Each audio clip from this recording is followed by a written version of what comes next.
Dënohen me nga 4 vjet burg ish zëvendës ministri i Shëndetësisë Klodian Rjepaj dhe biznesmeni Ilir Rapaj për koncesionin e sterilizimit vijon gjykimi për Beqajn.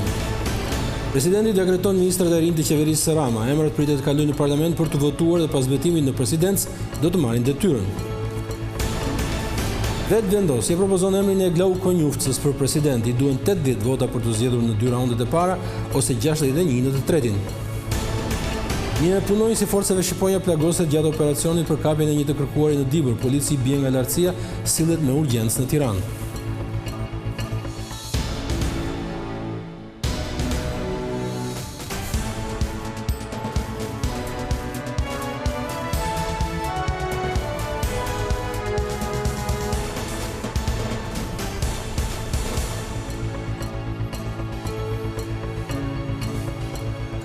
Ora 19, mbrëma nga Vision Plus, ky është edicioni qendror i lajmeve. Ish zëvendës ministri i Shëndetësisë Klodian Rjepaj dhe biznesmeni Ilir Rapaj u dënuan me nga 4 vjet burg për koncesionin e sterilizimit. Ndërkohë, shefi i shërbimit të kirurgjisë Arben Gjata është dënuar me 3 vite e gjysmë shërbim prove.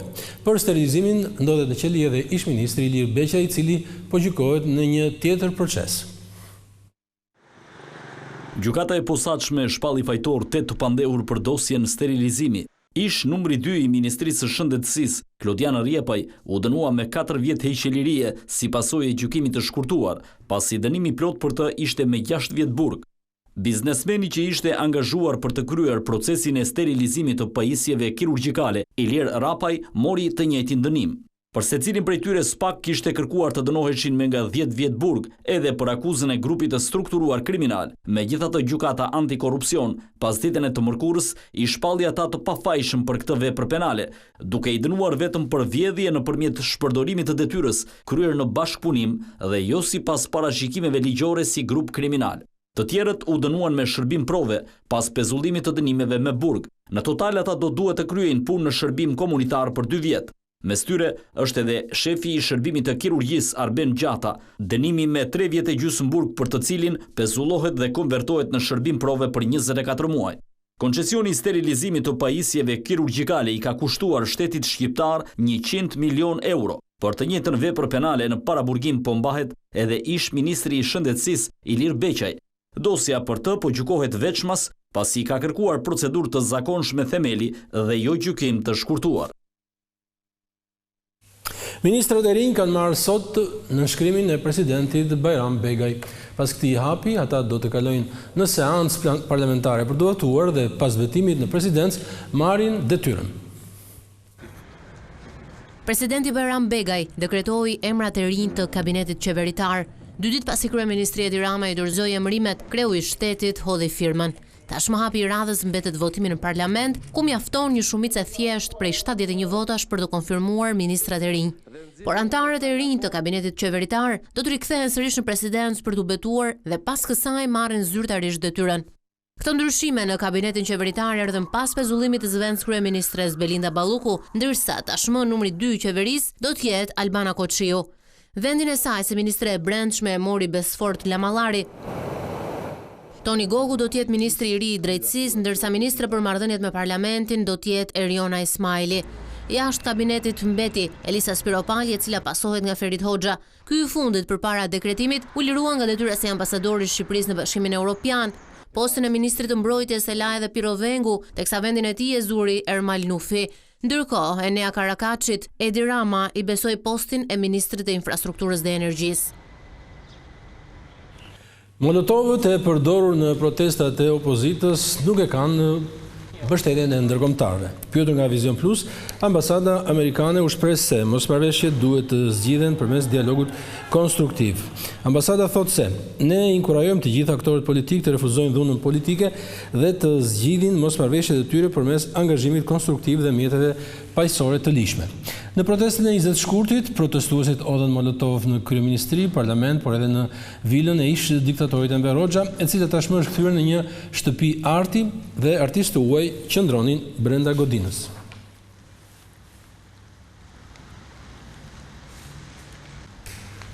Ndërkaq, Sali Berisha njoftoi se protesta e radhës për rrëzimin e qeverisë do të mbahet më 12 mars në të njëjtën ditë kur duhet të votohet kërkesa e prokurorisë së posaçme për Belinda Ballukun. Udhëheqësi i opozitës tha se shqiptarët duhet i bashkohen kryengritjes, por nuk zbuloi ndonjë skenar të protestës.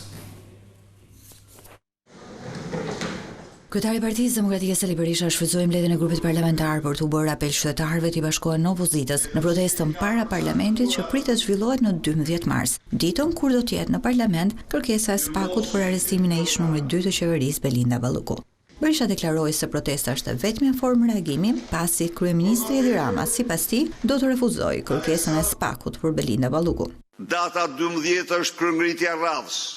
Ftoj qytetarë shqiptar në të 4 anë të Shqipërisë të bashkohemi kundër kreut të kësaj organizate kriminale, por t'i dhanë përgjigje merituar për vjedhjet e tij dhe për tradhtinë e lartë kombëtare që i bën idealeve europiane të popullit shqiptar. Sipas Berishës, duke refuzuar kërkesën e SPAK-ut për ish zëvendës kryeministre Belinda Balluku, Edi Rama synon të mbrojë veten e tij. Në asnjë rrethan ai nuk pranon të ulet para prokurorëve për aferat e panumërta korruptive që ka. Natyrisht, të dytë ky komb hajdute si Lubi Balluku nuk ka patur në tërë historinë e tij, por nuk është çështja e Ballukut këtu. Këtu është çështja e Edi Ramës.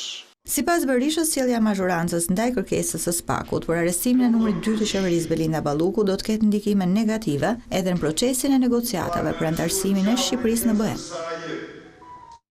Në këtë klim politike, një tjetër takim është zhvilluar në kupolën e Partisë Socialiste. Pasi është mbledhur kryesia një ditë më parë, sot u thirrën deputetët e Tiranës, përfaqësues të bashkisë dhe kryetarët e njësive administrative të kryeqytetit. Në mbledhjen që ka zgjatur rreth një orë, kreu i qeverisë ka lënë porosi për intensifikim të takimeve në terren për të bërë gati për zgjedhjet e brendshme në qershor. Nuk ka patur ndryshime të drejtuesve të qarkut, teksa fokusi ka qenë tek organizimi i brendshëm i partisë. Ti iraniane që shenjëstruan ambasadën amerikane në Riyadh janë dënuar zyrtarisht nga Shqipëria. Me anë të një reagimi, Ministria jonë e Jashtme shprehet se këto janë akte të papranueshme dhe përbëjnë një shkelje të qartë së drejtës ndërkombëtare. Deklarata vëren se sulmet e tilla jo vetëm që rrezikojnë jetë njerëzish, por gjithashtu rrisin tensione dhe shtojnë rrezikun e destabilizimit të mëtejshëm dhe të përshkallëzimit të pakontrolluar në rajon. Shqipëria qëndron në solidaritet të plotë me Shtetet e Bashkuara të Amerikës dhe rikonfirmon mbështetjen e saj të palëkundur për sigurinë e aleatëve dhe për mbrojtjen e personelit diplomatik. Sipas Ministrisë së Jashtme, siguria e partnerëve tanë dhe ruajtja e stabilitetit rajonal janë të panegociueshme.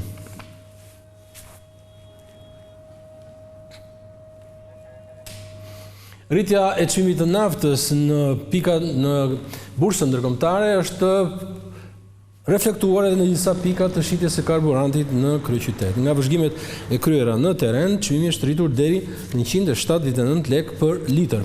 Kjo konsiderohet ende një rritje e lehtë me një ndryshim prej rreth 3 deri në 5 lekë për litër krahasuar me më parë, ndërsa në tregjet globale çmimi është rritur ndjeshëm si pasojë e përshkallëzimit të konflikteve në lindjen e mesme.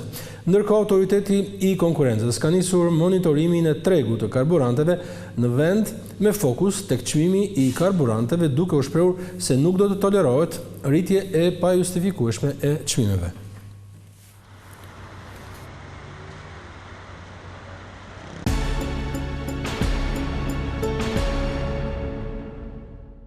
Glauk Konjufca, të cilit Albin Kurti i besoi postin e ministrit i jashtëm dhe diasporës, është propozuar nga vetëvendosja si kandidat për president. Në 2 raundet e para nevojiten mbështetja 80 deputetëve dhe nëse një gjë e tillë nuk arrihet, atëherë kreu i shtetit zgjidhet në raundin e tretë me 61 vota. 24 orë nga skadimi afatit zyrtar për zgjedhjen e presidentit të ri të Kosovës, lëvizja vetëvendosje ka zyrtarizuar si kandidat të saj Glauk Konjufcën. Lëvizja vetëvendosje pas të gjitha përpjekjeve për të arritur një marrëveshje do të propozoj për kandidat për president ministrin e punëve të jashtme dhe diasporës, ish kryetarin e kuvendit, deputetin e 7 legjislaturave dhe njeriun e dytë më të votuar në historinë e Republikës, zotin Glau Konjufca. Partia Albin Kurtit i ka bërë thirrje partive opozitare që të propozojnë një emër për president. I ftojmë edhe njërë subjektet opozitare të propozojnë një kandidat. Nëse u nevojite në nënshkrime plotësuese, ne ju ndihmojmë nga grupi ynë parlamentar. Jemi të bindur se kjo sfidë është e kalueshme, zgjedhjet janë të evitueshme dhe është plotësisht e mundshme të gjejmë pajtueshmëri për të ecur përpara. Kryetarja e kuvendit Albulena Haxhiu ka njoftuar se nuk mund të athëra seancën për presidentin pasi ka vetëm një kandidaturë. Seanca për zgjedhjen e presidentit pra thirret vetëm kur janë 2 kandidatë, me nga 30 nënshkrime, prandaj duke pasur parasysh që nuk i kemi 2 kandidatë, nuk mund të thras seancë për zgjedhjen e presidentit. Ndërkohë pritet që seanca për zgjedhjen e presidentit të ri të Kosovës të mbahet brenda kësaj të mërkure. Sipas kushtetueses, një kandidat për president duhet të mbështetet nga të paktën 30 deputet për t'i propozuar. Për të zgjedhur duhen 80 vota në 2 raundet e para ose 61 në të tretin. Nëse kuvendi dështon në të gjitha raundet të zgjedh kreun e ri të shtetit, vendi shkon në zgjedhje të parakohshme. Në njoftimin e saj për kandidaturën e Glau Konjufcës, vetëvendosja rikujton se zgjedhjet e 28 dhjetorit 2025, që erdhën si rezultati një bllokade mbi 10 mujore, përveç se u mbajtën në një afat të afërt kohor, dhanë gjithashtu rezultatin më të qartë në historinë e Kosovës së pasluftës. Hedhemi një vështrim të thellë të situata politike në Prishtinë, do ta bëjmë ndihmën e analistes Alma Lama, drejt për së drejti nga Prishtina, mi mbrëma. Pra, seanca e parë praktikisht ka dështuar ose nuk është mbajtur, përderisa nuk ka 2 kandidat ende. Çfarë ndodh nëse deri nesër, që është 5 mars, që janë 30 ditë përpara se të skadojë mandati i presidentes Osmani, nuk zgjidhet presidenti i ri i Kosovës? Vërtet shkohet në zgjedhje të parakohshme apo jo? Mirëmbrëma së pari.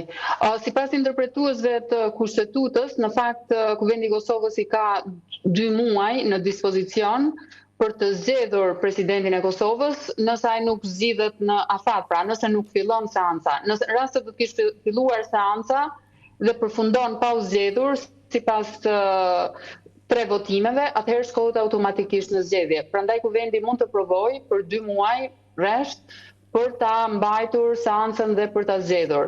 Duket se zoti Kurti nuk pati vullnet politik për të bashkëpunuar me partitë opozitare dhe tani do të futet sërish në lojën e procedurave të rregullores dhe të kushtetutës për ta mbajtur situatën në favor të tij, në mënyrë që të gjejë momentin më të përshtatshëm për zgjedhje të reja, pasi nuk i ka votat për ta zgjedhur presidentin. Pra nuk u gjet konsensus dhe ende nuk është gjetur ai. Cilët janë për publikun ton emrat, kandidatët potencial që janë përmendur gjatë asaj kohe dhe që do të ishin të mundshëm për të zgjedhur si president të Kosovës?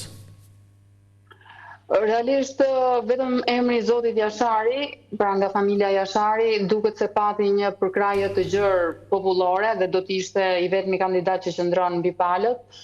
Por sigurisht ajo familje refuzoi, nuk pranoi të bëhet pjesë e lojës politike, ndërsa për sa i përket emrave të tjerë, nuk kanë qarkulluar zyrtarisht, por jo zyrtarisht. Zonja Osmani, pra presidentja aktuale, shprehu ambicien e saj, por siç u pa, nuk e ka pasur përkrahjen e lëvizjes vetëvendosje, pra të Albin Kurtit, por nuk e ka pasur as përkrahjen e partive opozitare për të zgjedhur. Një gjë e tillë është edhe për zotin Glau Konjufca, i cili e di shumë mirë që nuk mund të zgjidhet kryetari i kuvendit pa përkrahjen e opozitës, por sigurisht që emri i tij doli sot për të vënë opozitën me shpatulla pas murit, domethënë për t'i thirrur në kuvend dhe në fund për t'u hedhur atyre fajin sepse nuk u zgjodh presidenti. Mendoj që është lojë politike ku zoti Kurti do të kërkojë pak kohë në mënyrë që sërish të artikulojë për publikun fajsin, pra se kush e ka fajin, t'ja hedh fajin opozitës, edhe në komunikatën e sotme që nxorri lëvizja vetëvendosje, drejtimi ishte aty për t'ja hedhur fajin opozitës, ndërkohë që nuk në asnjë moment nuk ka pranuar bashkëpunimin për ndonjë kandidat të opozitës.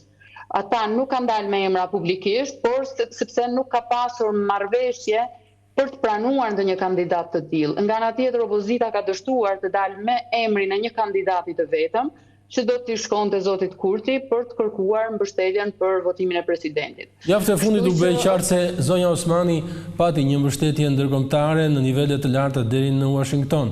Në këto 2 muaj që ngelen në dispozicion të parlamentit, është e mundur që ajo të rikthehet në krye të listës së kandidatëve apo jo?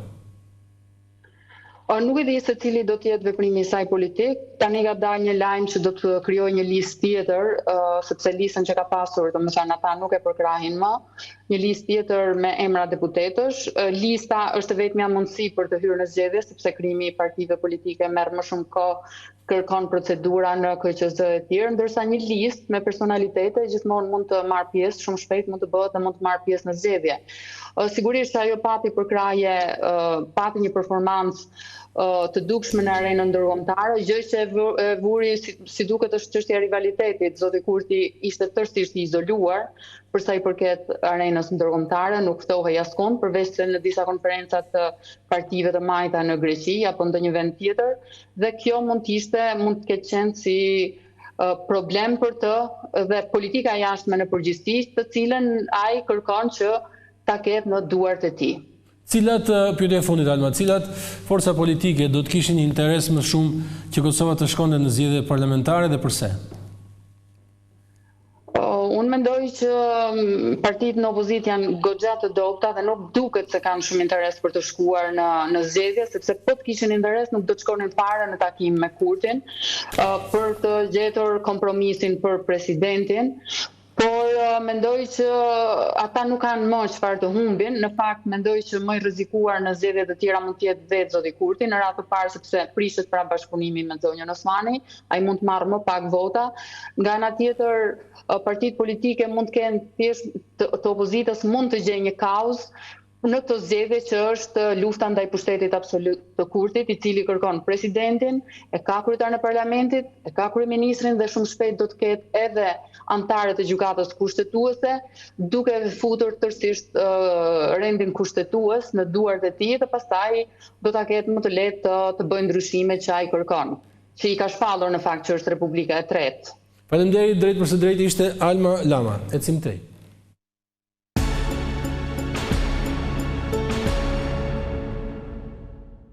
Operacioni për arrestimin e një personi të kërkuar në Peshkopi përfundoi me plagosjen e një punonjësi të policisë në ndjekje e sipër. Punonjësi i shqiponjave është rrëzuar nga lartësia duke marrë plagë të rënda, ndërkohë forcat e tjera bën të mundur arrestimin e të kërkuarit, i cili akuzohet për disa krime në Itali. Një efektiv i forcave shqiponja ka mbetur i plagosur gjatë një operacioni për kapjen e një personi të shumë kërkuar në qytetin e Peshkopis. Sipas burimeve, ngjarja ka ndodhur në momentin kur forcat e policisë janë futur në një banesë trekatëshe për të arrestuar autorin e dyshuar. Gjatë ndërhyrjes, efektivi i shqiponjave Gentian Meda, 40 vjeç, është rrëzuar nga një mur rrethues në tentativë për të kapur të shumë kërkuarin, duke pësuar kështu dëmtime trupore. Efektivi i plagosur fillimisht ka marrë ndihmën e parë në spitalin e Peshkopis dhe më pas është transportuar me helikopter drejt Tiranës për mjekim më të specializuar. Ndërkohë, policia ka vënë në pranga 35 vjeçarin Klodian Llomi Mazari, pasi akuzohet për veprat penale, organizat kriminale, shfrytëzim prostitucioni dhe trafikimi i lëndëve narkotike, vepra të kryera në Itali. 35 vjeçari ishte shpallur në kërkim pasi gjykata shqiptare ka njohur dënimin e gjykatës së apelit të Romës në Itali, ku ka për të vuajtur dënimin e mbetur prej 6 vite 7 muaj burg. Qytetarët në Korçë janë përballur sot me rritje të çmimit të bukës. Ajo po shqitet deri në 30 lekë më shumë, një rritje e konsiderueshme për bukën masive. Shtrëngtimi vjen si pasojë e kostove të shtuara në prodhim. Çmimi i bukës në qytetin e Korçës ka pësuar rritje në të gjitha llojet e saj. Një ditë më parë, bukët masive u shiten për 120 lekë, ndërsa këtë të mërkur, një bukë e tillë kushton nga 140 deri në 150 lekë. 1200 vllakën tash janë 1500. Kjo pranohet nga vetë konsumatorët, të cilët janë përballur me këtë rritje në dyqanet e tregtimit të bukëve. Pse duhet të rrit? Bile këta e rritën edhe duke e ulën edhe parë. Si që ulën një ullë, edhe të rritërit që këta si shoqaka si qanë rritë. A se që përpallëshme? Si do e të përpallëshme? Shumë gabin, sa s'ka më këdojë. Sa s'ka më këdojë. Sa të më këdojë. 1.400. Prandaj po I numëroj. Po ku e di unë se binja ja të shivaj të për ta. Të kontaktuar, pronarët e furrave të bukëve në qytet pranojnë rritjen e çmimit që sipas tyre ka ardhur për shkak të rritjes së shpenzimeve, edhe pse mielli që është produkti bazë për bukën nuk ka pësuar ndryshim në çmim. Autoriteti kombëtar I ushqimit thotë se do të vendos laborator në dogana për të ushtruar kontrolle në funksion të rritjes së sigurisë. Së shpejti do të ketë edhe një aksion tek përpunuesit e qumshit, të mishit dhe në furrat e bukës. Të gjitha pikat doganore në Shqipëri do të paisin me laborator inteligjent për të bërë të mundur skanim në korale të madrave të importuara që futen në vend. Në daljen e parë publike, drejtuesja e rea AKU-s Blerina Gjulameti tha se ky operacion do të nisë shpejti për të garantuar sigurinë ushqimore. Në të gjithë pikat e inspektimit kufitar, do të ketë investime të plota në disa dhe të pjesshme në disa për të arritur që ne të plotësojmë të gjitha standardet që duhen të infrastrukturës për procedurat e marrjes së mostrave dhe të kontrollit, që të mos kemi dhe ato kontestimet që mund kemi për shkak të cënimit. Ajo shtoi se në javën në vijim do të ndërmerret një aksion në të gjithë vendin, ku do të kryhen inspektime tek të gjithë operatorët e grumbullimit dhe përpunimit të qumshtit, mishit dhe bukës. Së pari me atë që do duhet kishim nisur këto ditë do të nisim, që është një plan inspektimi në të gjithë Shqipërinë për të arritur që për sektorin e miellit, produkteve të bukës, pastiqerive, importuesve me radhë të kemi një pasqyrë të qartë për atë që është, të themi, themeli, buka. Në fund Gjulameti u shpreh se aksioni do të përfshijë edhe operatorët turistik për të garantuar cilësinë e shërbimeve. Rastet e aksidenteve të rënda në punë të shoqëruar shpesh edhe me humbje jete kanë bërë që Inspektorati I Territorit të nisë kontrollet. Në fokus janë kantierët e ndërtimit ku janë shënuar edhe shkeljet e rregullave të sigurisë. Të gjithë kantierët e ndërtimit në Shqipëri me fokus të veçantë kryeqytetin do t'i nënshtrohen një kontrolli nga ana e Inspektoratit Kombëtar të Mbrojtjes së Territorit, në lidhje me sigurinë dhe mbrojtjen e jetës së punonjësve në këtë sektor. Veprimi I parë të fillonte nga siguria në kantiere. Dhe siguria në kantiere është e lidhur me sigurinë e jetës. Për këtë ne kemi hartuar një plan pune të detajuar, të cilin unë ja kam vënë në dispozicion edhe kryetarit të shoqatës. Kam bërë një takim me të. Kemi listuar gjithë lejet e dhëna të zhvillimit në qytetin e Tiranës, parësi Tirana është dhe kryeqyteti I Shqipërisë, po është dhe qyteti në të cilin kemi një numër të madh të leve ndërtimit. Deri më tani janë kontrolluar 70 kantier, ku në disa prej tyre janë konstatuar shkelje të ligjit. Deri ditën e sotme, grupet janë të rënë, ne kemi kontrolluar diku të 70 objekte. Dhe na dalin problematika të ndryshme. Për fat mirë, kemi një numër objektesh të cilat janë plotësisht në përputhje me kushtet e sigurisë në kantiere. Unë do t'u avë në dukje pak më vonë, kam dhe dosjet për kacet tyre. Kemi objekte të cilat kanë defekte të pjesshme në kuadër të sigurisë teknike. Në takimin e zhvilluar, shoqata ndërtuesve u shpreh se është e hapur për bashkëpunim me grupet e terrenit, që do të ngrihen nga ana e inspektoriatit. Edhe për ne, edhe për instancët e shtetit, kjo është një gjë shumë e mirë. Kam një të përbashkët, ndërtimin cilësor dhe sigurinë në punë. Vetëm vitin e kaluar në Shqipëri u dha 1158 leje ndërtimi, ku pjesa më e madhe e tyre ishte në kryeqytet, sipas të dhënave nga Instituti I Statistikave. Ishin lajmet kryesore për sot e mërkur 4 mars. Ju urojmë mbrëmje të këndshme.